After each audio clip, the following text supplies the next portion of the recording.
Bismillahirrahmanirrahim. Assalamualaikum warahmatullahi wabarakatuh. Perkenalkan, nama saya Morsid, jurusan Hukum Keluarga Islam, nomor induk mahasiswa 1172452, kelas A. Dalam kesempatan kali ini, saya akan menjelaskan tentang hukum acara peradilan tata usaha negara. Hukum acara pengadilan tata usaha negara, landasan hukumnya adalah Undang-Undang Nomor 5 Tahun 1986 tentang Tata Usaha Negara.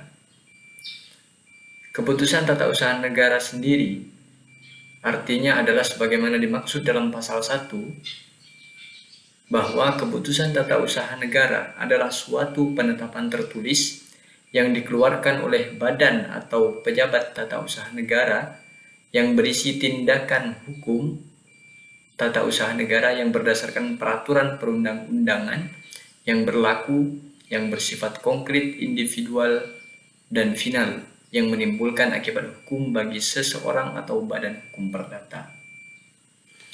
Sedangkan dalam pasal 2 dijelaskan hal-hal yang tidak termasuk dalam pengertian keputusan tata usaha negara itu adalah sebagaimana dijelaskan dalam pasal 2 poin A sampai G.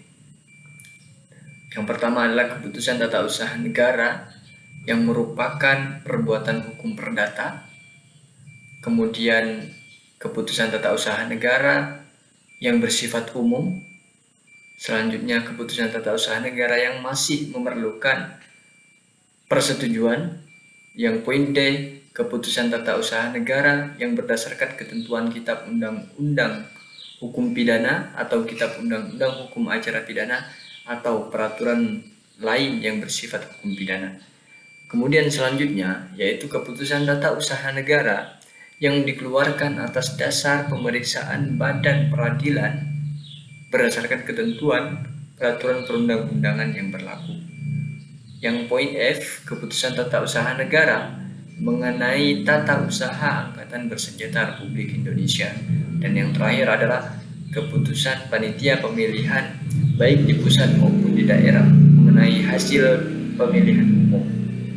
Nah, maksud dari pasal 2 ini menjelaskan tentang keputusan tata usaha negara yang tidak termasuk dalam pengertian sebagaimana dimaksud dalam Undang-Undang Nomor 5 Tahun 1986.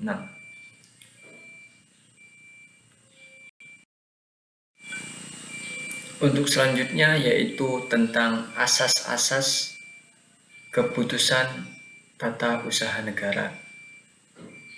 Yang pertama itu asas praduga tidak bersalah. Jadi setiap seseorang yang melakukan keputusan tata usaha negara, maka itu tidak bisa dikatakan bersalah sebelum adanya keputusan dari pengadilan tata usaha negara. Kemudian dalam pengadilan tata usaha negara, hakim bersifat aktif sebagaimana asas keaktifan hakim.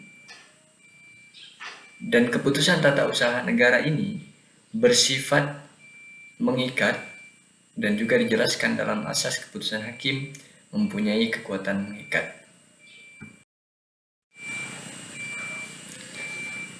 Adapun contoh kasus yang ditangani oleh pengadilan tata usaha negara, misalkan seorang PNS atau ASN dipecat oleh negara, maka PNS tersebut bisa mengajukan banding atau bisa mengajukan gugatan ke pengadilan tata usaha negara untuk memenuhi haknya.